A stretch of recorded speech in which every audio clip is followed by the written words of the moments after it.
आप ऐसे समय में और भारत की ऐसी कला को प्रैक्टिस कर रही हैं जहाँ पे हर चीज़ फास्ट मूविंग है। एआई, चैट जीपीटी, जेन जी, जहाँ हर चीज़ बिल्कुल फास्ट चाहिए। ऐसे में कलाकार होने के नाते क्या क्या चैलेंजेस आपको दिख रहे हैं और उन चैलेंजेस को मिटिगेट करने का, उनको एड्रेस करने का जो युवा पीढ़ी हमारी है उसको इसकी तरफ झुकाने का, उनका रुझान उत्पन्न करने के लिए क्या क्या कोशिशें आप लोग कर रहे हैं एक कलाकार के तौर पर? नमस्कार, मेरा नाम नैनिका घोष। मैं अभी विरासत फेस्टिवल के लिए देहरादून आई हुई हूँ। आज मेरी प्रस्तुति है।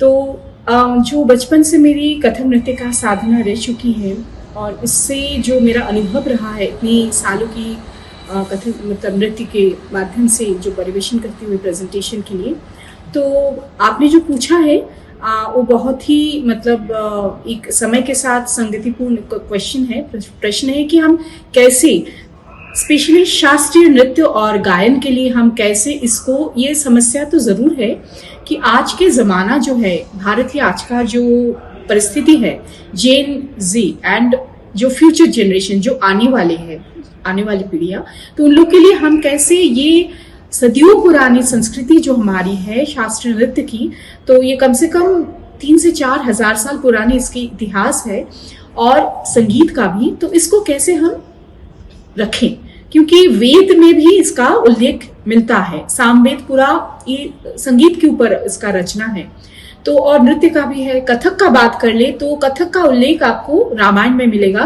क्योंकि लव और कुश जो रामायण दरबार में, राम के दरबार में आए थे, वो कथा के नृत्य में ही वो पूरा रामायण उन्होंने बताए थे। तो इतनी पुरानी सालों की जो हमारी धरोहर और विरासत है, तो उसको हम कैसे संयोग के रखें। तो आज के जनरेशन जो है वो लोग, मैं नहीं बोलूंगी, मैं बिल्कुल बहुत ही ज्यादा होपफुल हूँ और बहुत ज्यादा मैं इसको जानती हूँ परिस्थिति को। आज के बच्चे जो है, स्कूल के बच्चे की बात कर ले हम, या ऐसे जो सीखने वाले बच्चे की बात कर ले, वो लोग सीखना चाहते हैं। ऐसे नहीं है कि वो लोग इससे मुंह फेर लेते हैं, पर उन लोगों को उसी माध्यम को कैसे, उसको हम लोग को पैकेज बना के कैसे उन लोग के सामने सिखाना पड़ेगा, उसके इंटरेस्ट क्रिएट करना पड़ेगा, ये भी हम लोग को पता होना चाहिए। क्योंकि आजकल के बच्चे बचपन से ही हाथ में मोबाइल ले लेते हैं, ठीक है, उसमें कुछ ना कुछ देख रहे, तो उन लोग के सामने विजुअल बहुत इंपॉर्टेंट है, कैसे विजुअल सामने आ रहा है। तो एक जब हम डांसर, उसी हिसाब से हम जैसे मंच में कथक या कोई भी नृत्य प्रदर्शन के लिए जा रहे हैं, तो क्या मिल रहा है उससे, उनको क्या मतलब, वो क्या उनको संदेश मिल रहा है, उसको क्या वो ग्रहण कर पा रहे, वो समझना बहुत जरूरी है।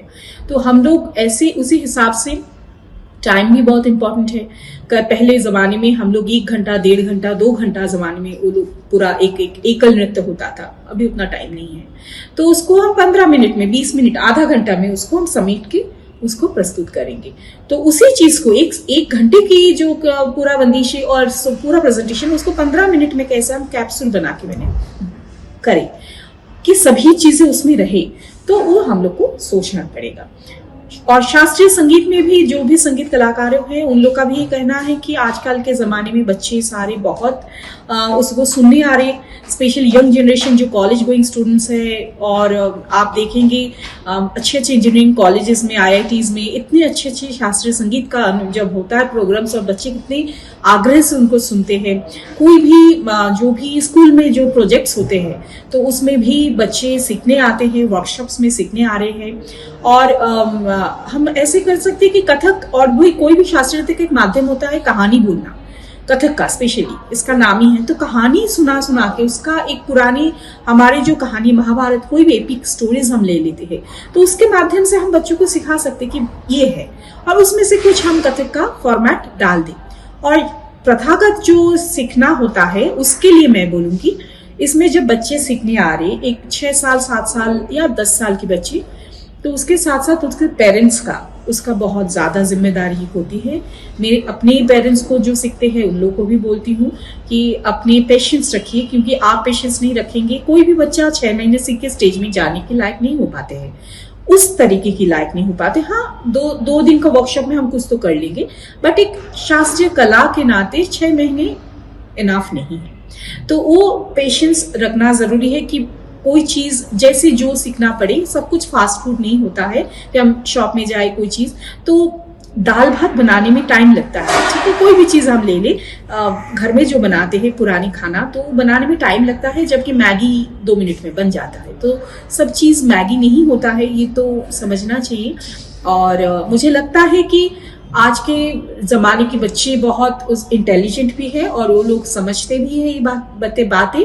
हम लोग को वो आशा भी रखना चाहिए उन लोग के ऊपर कि वो लोग सीखेंगे, इसको आगे उसको बढ़ा के लेके जाएंगे और हमारा संस्कृति इसी तरह उन लोगों के माध्यम से जीवित रहेगा। Thank you.